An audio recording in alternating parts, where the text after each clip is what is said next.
देखिए perspective in education में है ना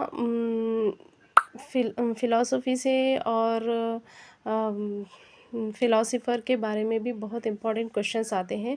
आप प्रीवियस ईयर क्वेश्चन पेपर भी देखिए, उसमें इस तरीके के इम्पोर्टेंट क्वेश्चंस हैं, जहाँ से रिपीटेड क्वेश्चंस आते हैं, बस चेंज करके पूछता है। यहाँ पर एक क्वेश्चन देखिए 121 में, John Dewey is the father of philosophy. तो जॉन डेवी की फ़िलॉसफ़ी का करेक्ट ऑप्शन यहाँ पर तो जॉन डेवी का जो फ़िलॉसफ़ी थी वो प्रैग्मेटिज़्म की बात करती थी, करेक्ट ऑप्शन है।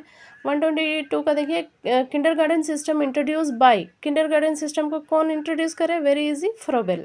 और मॉन्टेसरी मेथड एम्फसाइज ऑन, तो मॉन्टेसरी मेथड किस पे ज़्यादा फोकस किया? इंडिविजुअलाइज्ड इंस्ट्रक्शन, इनफरादियत पर ज़्यादा मॉन्टेसरी ने मतलब एम्फसाइज किया।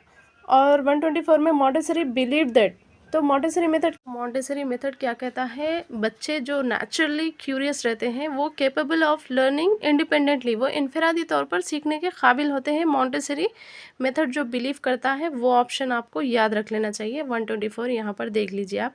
125 में which one is the principle of Montessori method, तो यहाँ पर देखिए मॉन्टेसरी मेथड में ये तमाम चीज़ें याद रखें आप। 125 में ज़रा गौर से पढ़िए।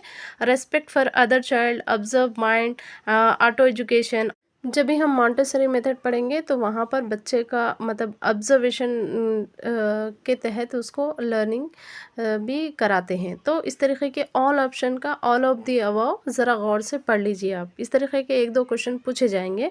और Montessori method is based on activities से, बच्चा करके सीखना है यहाँ पर, एक्टिविटीज़ के ज़रिए, करेक्ट ऑप्शन है 126 में देखो। And role of the teacher in Montessori method क्या क्या है? Should encourage independence